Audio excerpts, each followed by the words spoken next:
Ja, det var nok ikke lige mig, som I havde forventet at stå her på talerstolen i dag. En snøset HF-elev med en forkærlighed for muser fra kantinen og en tendens til at snakke lidt mere, end hvad egentlig godt er. Lad os lige være ærlige. Vi havde nok lidt mere forventet en SDX-elev som en røvslikker, der stod her på scenen, og ja, i år, der blev det mange.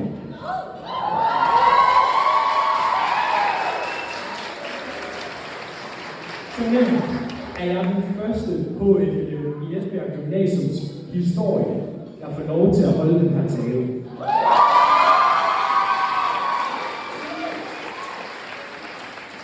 Og jeg vil være ærlig og indrømme, mine damer og herrer, at jeg er faktisk næsten lige så stolt over for den her ære, som jeg er lige så stolt over, kan man selv for EG'er.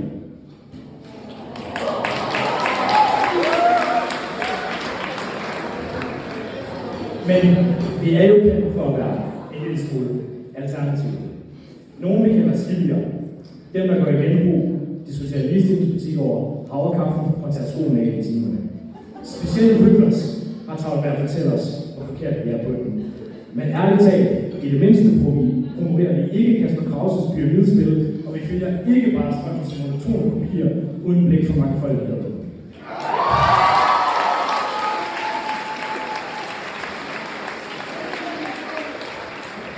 Og det kan vi takke EG for. Vores lærere, ledelsen, men vigtigst af alt hinanden. For bag stigmaet gemmer sig en hverdag fyldt med fællesskab. Et sted, hvor man ikke bare bliver dømt på sin tøjstil, sine karakterer eller hvilken socialklasse man kommer fra. Et sted, hvor forskellighed er ikke noget, vi tolererer, men det er noget, vi dyrker. Og nu må de pæne...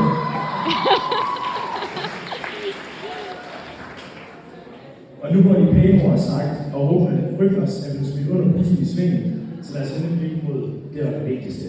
Det er nemlig os. Det er os, der står her i dag med huden på hovedet, og i den grad noget at fejre. Vi har gennemført det, og det skal vi være stolte af.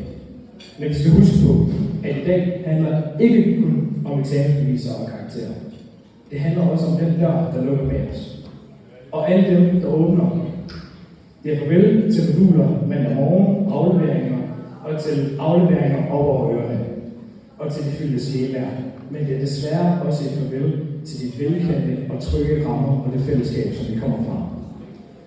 Uanset hvor vi er, om vi er universitetet, sabbatår, job eller noget helt fjerde, så tager vi noget helt specielt med os herfra. Vi tager nemlig mennesker med os, vi tager oplevelser, vi tager fællesskabet med os. Det er det, der har formet os både på godt og ondt.